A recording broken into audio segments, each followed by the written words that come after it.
ఈ ప్రపంచంలో మొత్తం 195 దేశాలు ఉన్నాయి. ఆ 195 దేశాల్లో 50 దేశాలకు పైగా ఇస్లామిక్ దేశాలు, మరొక 100 దేశాలకి పైగా క్రిస్టియన్ దేశాలు. కానీ నా హిందువులకి మాత్రం ఒకే ఒక్క దేశం ఉంది, అదే నా ప్రియమైన భారతదేశం. అలాంటి నా భారతదేశంలో కూడా అనునిత్యం మత ప్రచారం అనేది జరుగుతూనే ఉంది. ఎన్నో వేల మందిని మత మార్పులు చేస్తున్నారు. అలా మతం మారుతున్న ప్రతి ఒక్కరికి కూడా నా సనాతన ధర్మంలో కనపడినది ఏంటి, ఆ ఏడాది మతాల్లో కనపడుతుంది ఏంటి అనే విషయం నాకైతే తెలియదు. కానీ నా ధర్మంలో ఇది లేదు అని చెప్పడానికి ఏది కూడా లేదు. సనాతన ధర్మం మీకు సర్వం నేర్పుతుంది. మీరే కొంచెం ఓపికతో పేషెన్సీతో నేర్చుకోవాలి. ఒక తల్లి తన పిల్లవాడికి ఏ విధంగా బుద్ధులు నేర్పుతుందో అదే విధంగా మీకు సనాతన ధర్మం కూడా బోధిస్తుంది. ఒక తండ్రి తన పిల్లలకి ఏ విధంగా ఇది మంచి ఇది చెడు అని చెప్తారో అదే విధంగా సనాతన ధర్మంలోని నా రామయ్య ఎన్ని కష్టాలు వచ్చినా ఎన్ని బాధలు వచ్చినా ధర్మం తప్పకుండా ఎలా జీవించాలి అనే విషయాన్ని నేర్పుతాడు. అదే సనాతన ధర్మంలోని నా కన్నయ్య ఎన్ని కష్టాలు వచ్చినా సరే ఎన్ని బాధలు వచ్చినా సరే ఏం చేసైనా సరే ధర్మాన్ని ఎలా నిలబెట్టాలో నేర్పుతాడు, ధర్మం పక్షాన ఎలా నిలబడాలో నేర్పుతాడు. ఇక భగవద్గీత ఒక మనిషి ఉన్న స్థాయి నుంచి అత్యుత్తమ స్థాయికి ఎదగడానికి భగవద్గీత అనేది ఒక రూట్ మ్యాప్ లాంటిది.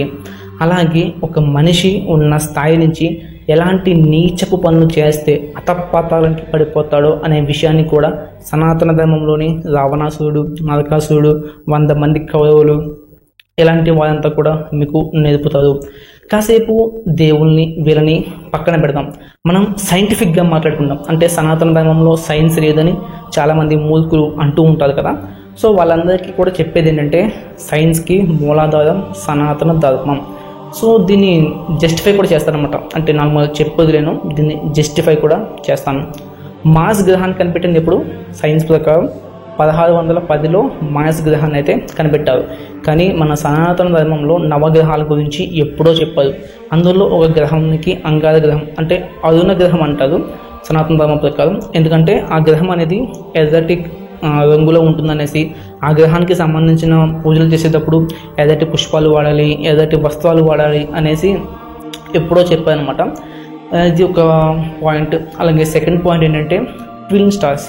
సో మనకేంటంటే పెళ్ళైన తర్వాత నూతన వధువులకి చూపిస్తారు కదా పంతులు గారు, అరుంధతి వశిష్ఠ నక్షత్రాన్ని, వీటినే ట్విన్ స్టార్స్ అంటారు.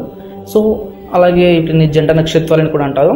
ఈ జంట నక్షత్రాలని సైన్స్ అనేది 1664లో కనిపెట్టినట్టుంది.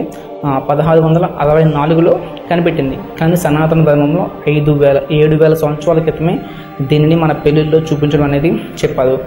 ఆ అరుంధతి వశిష్ఠ నక్షత్రాలు అనేవి సప్త ఋషుల్లో ఒకరైన వశిష్ఠుడు తన భార్యతో కలిసి ఆ నక్షత్ర మండలంలో ఉంటాడు అనేసి మన సనాతన ధర్మంలో ఉన్న కొన్ని గ్రంథాల్లో అయితే చెప్పబడి ఉంది. అలాగే ఇప్పుడు చాలామంది టెస్ట్ ట్యూబ్ బేబీ అంటున్నారు కదా. సో ఈ టెస్ట్ ట్యూబ్ బేబీ అనేది 1965లో కనిపెట్టారు. ఫస్ట్ టెస్ట్ ట్యూబ్ బేబీ పుట్టింది మాత్రం 1978లో.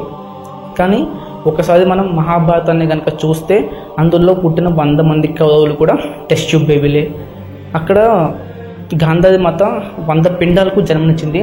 తర్వాత వారిని కుండల్లో పెట్టి ఒక ప్రక్రియ ద్వారా వాళ్ళ నుంచి పిల్లలుగా తయారు చేశారు. సో ఇలా పుట్టిన 100 మంది కౌరవులు కూడా టెస్ట్ ట్యూబ్ బేబీలే. ఇకపోతే రీసెంట్గా చాలామంది గర్భ సంస్కారం అనేసి కడుపులోనే వాళ్ళ పిల్లల్ని ట్రైన్ చేసి, అంటే వాళ్ళకి కావాల్సిన విధంగా వాళ్ళ పిల్లల్ని కడుపులోనే ట్రైన్ చేస్తున్నారు. అంటే ఒక 3వ నెల 4వ నెల ఆ సమయం నుంచి పిల్లలతో మాట్లాడడం, వాళ్ళకి కొన్ని పదాలు నేర్పించడం ఇలాంటివి చేస్తున్నారు. దీన్ని చాలా పేషెంట్గా గర్భ సంస్కారం అన్నమాట. సో ఇలాంటి గర్భ సంస్కారం అనేది నా సనాతన ధర్మంలో ఎప్పుడో జరిగింది. ఒకసారి కనుక మనం ప్రహ్లాదుడు స్టోరీ కనుక మనం చూసుకున్నట్లయితే, సో ప్రహ్లాదుడు కూడా అంటే తల్లి కడుపులోంచే విష్ణువు మీద భక్తిని పెంచుకుంటాడు అనమాట. తను పుట్టుకతోనే విష్ణు భక్తుడు. అంటే లీలావతి దేవి నారద మహర్షి ఆశ్రమంలో ఉన్నప్పుడు నారద మహర్షి లీలావతి దేవికి విష్ణు గురించి కొన్ని కథలు గట్ట చెప్పేటప్పుడు కడుపులో ఉన్న ఆ పిండం అనేది అవన్నీ విని అక్కడి నుంచి అర్థం చేసుకుని విష్ణుడికి భక్తుడికి అయితే మారిపోయాడు భక్త ప్రహ్లాదుడు. సో ఇంకపోతే అభిమన్యుడు కూడా అర్జునుడు సుభద్రాదేవికి చెప్తూ ఉంటాడు. సో పద్మవ్యూహం గురించి చెప్తూ ఉంటాడు. అప్పుడు అభిమన్యుడు కూడా పద్మవ్యూహాన్ని కడుపులోనే నేర్చుకుంటాడు. తల్లి కడుపులోనే యుద్ధం నేర్చుకున్నాడు నా అభిమన్యుడు. సో ఇవన్నీ కూడా గర్భ సంస్కారాలు కదా. వీటి గురించి సనాతన ధర్మం ఎప్పుడో చెప్పింది. బట్ ఇప్పుడు ఏంటంటే మీరు లేటెస్ట్గా గర్భ సంస్కారాన్ని పిల్లల్ని కడుపులోంచే ట్రైన్ చేస్తున్నారు. అది మంచి విషయమే, కాదనుకోకుండా మంచి విషయం అది. సో ఇంకా అలాగే ఏ మతాల్లోని కూడా చెప్పని సెక్స్ ఎడ్యుకేషన్ గురించి కూడా మన సనాతన ధర్మం చెప్తుంది. ఒక్కసారి మీరు పురాతన టెంపుల్స్ని కనుక చూస్తే అక్కడ మీకు కొన్ని భంగిమలు కనిపిస్తూ ఉంటాయి, కొన్ని నగ్నంగా ఉన్న శిల్పాలు అయితే మీకు కనిపిస్తూ ఉంటాయి. అలాగే మీకు ఈ సెక్స్ ఎడ్యుకేషన్లో భాగంగానే ఏ టైంలో సంగమించాలి, ఏ టైంలో సంగమించకూడదు అనే విషయాలు కూడా మన పురాణాల్లో మీకు కనిపిస్తూనే ఉంటాయి. మనం ఇంటిమేట్ అయ్యే టైంని బట్టి కూడా మనకి పుట్టబోయే బిడ్డ యొక్క ప్రవర్తన ఉంటుందనేసి సనాతన ధర్మం ఎప్పుడో చెప్పింది. ఇలా చెప్పుకుంటూ వెళ్తే 1-2 కాదు, ఈ వీడియో అనేది ఇంత అవుతుంది. అంత చూసే ఓపిక మీద లేదు కాబట్టి ఏదో షార్ట్గా అలా చెప్పుకుంటూ వెళ్తున్నాను. ఇకపోతే మన హెల్త్, మనం ఎలాంటి టైప్ ఆఫ్ ఫుడ్స్ తిన్నప్పుడు మన బాడీ ఎలా రియాక్ట్ అవుతుందో అనే విషయాన్ని కూడా సనాతన ధర్మం అనేది చెప్పింది. మనకు 3 గుణాలు ఉంటాయి, రజో, సత్వ, తమస్. ఈ 3 గుణాలు కూడా మనం తీసుకునే ఫుడ్స్ మీద బేస్ అయ్యి మనలో అయితే కలుగుతూ ఉంటాయన్నమాట. మనం ఎక్కువగా మసాలా ఉన్న ఫుడ్స్ని, లేదంటే నాన్ వెజ్ ఫుడ్స్ని తిన్నప్పుడు మనలో రజో గుణం కలుగుతుంది. అలాగే మనం ఇంకొక నెయ్యి, నూనె ఇలాంటి ఫుడ్స్ ఎక్కువగా తిన్నప్పుడు మనకి తామస్ గుణం కలుగుతుంది. మనం ఎప్పుడైతే ఆకుకూరలు, పళ్ళు ఇలాంటివి తింటామో మనకు అప్పుడు సత్వ గుణం అయితే కలుగుతుంది. సో ఇలాగ మనకి గుణాల గురించి కూడా చాలా అయితే సనాతన ధర్మం చెప్పింది, హెల్త్ గురించి.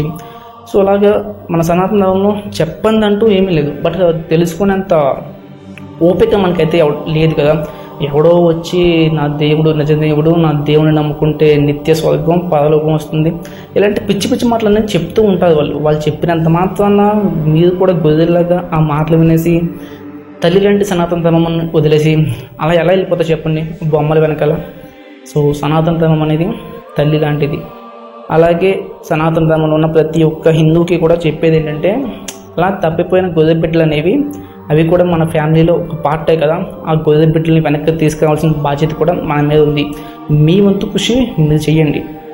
సో ఎవడన్నా మీ దగ్గరికి వచ్చి మతం మార్పుల గురించి మాట్లాడితే వీలైతే వాడిని మీ మతంలో మార్చండి తప్ప మీరు మా మాత్రం ఆ ఎడారి మతాల్లోకి వెళ్ళకండి. అలా మతం మారిన ప్రతి ఒక్కరు కూడా దేశానికి శత్రువులా తయారవుతారు. సో ఇంకా ఫైనల్గా చెప్పేది ఏంటంటే, ఎవరు కూడా ఫీల్ అవ్వకండి. అంటే ముస్లిమ్స్కి 50 దేశాలు ఉన్నాయి, క్రిస్టియన్స్కి 100 పైగా దేశాలు ఉన్నాయి, మన హిందువులకి మాత్రం ఒకే ఒక్క దేశం ఉందని ఎవరు కూడా ఫీల్ అవ్వకండి. ఎందుకంటే పందులు, గుంటనక్కలు, గొర్రెలు ఇలాంటివన్నీ గుంపులుగా ఉంటాయి. సింహం సింగిల్గా సాలిడ్గా ఉంటుంది. సో ఇదే ఫైనల్గా చెప్పేది. ఈ వీడియో కనుక మీకు నచ్చింది అనుకుంటే, ఏదన్నా వాల్యుబుల్గా ఉంది, కొంచెం ఇన్ఫర్మేటివ్గా ఉంది అనుకుంటే ఒక చిన్న లైక్ చేయండి. మీకు ఏం అర్థమైంది ఏంటనేది ఒక కామెంట్ చేశారు అనుకోండి, నాకు ఇలాంటి వీడియోస్ ఇంకొన్ని చేయడానికి ఒక మోటివేషన్గా ఉంటుంది. సో చాలా కష్టపడితే చేశాను. సో స్వెట్టింగ్ కూడా చూస్తున్నారు కదా. సో దీన్ని గుర్తించినట్లయితే ఒక లైక్ చేయండి, చిన్న కామెంట్ చేయండి.